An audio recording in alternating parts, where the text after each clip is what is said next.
Di sebuah desa terpencil yang jalannya masih berupa tanah merah, datanglah seorang pemuda bernama Torik. Ia adalah seorang pemuda terpelajar dari kota yang meninggalkan kenyamanan hidupnya demi satu tujuan mulia, membangun madrasah kecil dan mengajar anak-anak desa yang tidak bisa membaca dan menulis. Torik bekerja tanpa kenal lelah. Dengan tabungannya sendiri, ia membeli kayu, menyusun bata, dan mengecat dinding madrasah itu. Setiap pagi, ia menyambut anak-anak dengan senyum paling cerah. Ia mengajarkan mereka alif, ba, ta, menceritakan kisah para nabi, dan mengajarkan adab. Di bulan-bulan pertama, hati Torik berbunga-bunga. Ia merasa menjadi pahlawan. Ia membayangkan penduduk desa akan memandangnya dengan penuh rasa hormat, memujinya sebagai pemuda berhati malaikat, dan berterima kasih atas pengorbanannya. Namun, kenyataan seringkali tidak seindah harapan. Seiring berjalannya waktu, anak-anak mulai sering bolos karena disuruh orang tuanya ke ladang. Beberapa orang tua murid justru mengkritik Torik. Untuk apa belajar ngaji dan membaca? Itu tidak membuat perut kenyang. Puncaknya, kepala desa setempat malah mengklaim di depan para pejabat yang berkunjung bahwa madrasah itu adalah hasil jerih payahnya sendiri, tanpa menyebut nama Torik sama sekali. Hati Torik hancur. Malam itu, di dalam kamarnya yang sempit, Torik merasa sangat lelah. Bukan tubuhnya yang lelah, tapi batinnya. Aku sudah mengorbankan segalanya, batinnya perih. Uangku, masa mudaku, tenagaku. Tapi apa balasannya? Tidak ada satupun yang berterima kasih. Mereka malah merendahkanku. Kekecewaan itu berubah menjadi amarah. Torik merasa usahanya sia-sia. Ia pun mengemasi barang-barangnya ke dalam ransel. Ia memutuskan untuk menyerah dan pulang ke kota keesokan paginya. Biarlah desa ini tetap tertinggal, pikirnya getir. Subuh itu, hujan turun dengan sangat deras. Jalanan tanah merah berubah menjadi lumpur yang licin. Torik yang sudah memanggul ranselnya berjalan tertatih menuju stasiun bus di ujung desa. Di tengah perjalanan, langkahnya terhenti.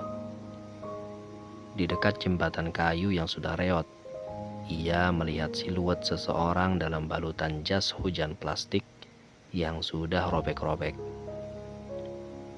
Itu adalah kakek Rohman, seorang kakek tua renta yang tinggal sebatang kara di pinggir desa. Kakek Rohman sedang berusaha bersusah payah menyingkirkan batang pohon besar yang tumbang menutupi jalan dengan menggunakan sebatang linggis berkarat. Hujan mengguyur tubuh rentanya. Beberapa kali kakek itu terpeleset lumpur, jatuh, namun bangkit lagi. Torik segera berlari mendekat, meletakkan ranselnya, dan membantu kakek itu menyingkirkan batang pohon ke pinggir jalan. Setelah jalanan kembali terbuka, mereka berteduh di bawah pos gardu yang bocor. Torik menatap kakek Rohman dengan napas terengah-engah, bercampur rasa heran yang luar biasa. "Kek," tanya Torik, dengan suara meninggi, mengalahkan suara hujan. Apa yang kakek lakukan subuh-subuh begini di tengah badai? Jalanan ini sepi. Penduduk desa bahkan masih tertidur pulas. Tidak ada yang melihat kakek menyingkirkan pohon itu. Dan kakek tahu, mereka sering mencibir kakek karena kakek miskin. Lalu, kenapa kakek mau bersusah payah untuk mereka? Kakek Rohman mengusap air hujan dari wajahnya yang keriput. Ia menatap Torik dengan sepasang mata yang begitu teduh, menyiratkan kedamaian yang tidak bisa dijelaskan. "Nak Torik," ucap kakek itu pelan. Suaranya bergetar namun penuh ketegasan. "Aku tidak menyingkirkan pohon itu agar penduduk desa melihatku. Aku menyingkirkannya karena Rasulullah Shallallahu Alaihi Wasallam pernah bersabda bahwa menyingkirkan gangguan dari jalan adalah bagian dari iman." Torik terdiam. Ransel di dekat kakinya tiba-tiba terasa sangat berat. Kakek Rohman tersenyum tipis, seolah bisa membaca luka dan kekecewaan di mata pemuda itu. Ia menepuk pundak Torik yang basah kuyup. "Ketahuilah, nak, tugas kita hanyalah menyampaikan kebaikan dan mengenalkan ajaran Allah, bukan untuk menuntut dikenal atau diakui oleh makhluk.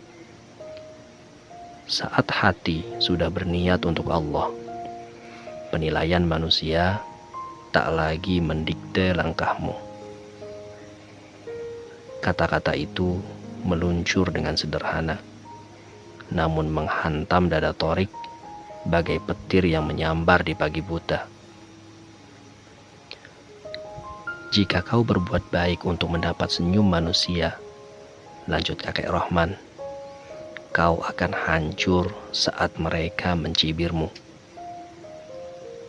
Jika kau berkorban untuk mendapat pujian, kau akan berhenti saat mereka mengabaikanmu. Tapi jika kau melakukan semuanya hanya karena Allah, pujian dan cacian manusia akan terdengar sama saja di telingamu. Keduanya tidak akan bisa menghentikan langkahmu." Torik tertunduk. Air matanya jatuh, menyatu dengan sisa air hujan di wajahnya. Tiba-tiba, ia menyadari betapa kerdil hatinya selama ini. Ia marah karena ekspektasinya sendiri. Ia kecewa karena ia menaruh harap kepada manusia, bukan pada Sang Pencipta manusia. Ia mengira telah berbuat ikhlas, padahal jauh di lubuk hatinya ia masih mengemis pengakuan. Pagi itu, hujan mulai reda. Cahaya matahari perlahan mengintip dari balik awan tebal, menyinari jalanan lumpur di hadapan mereka. Torik mengusap wajahnya. Ia menatap kakek Rohman yang sedang bersiap-siap untuk pulang dengan linggis berkaratnya. "Terima kasih, kek," bisik Torik sungguh-sungguh.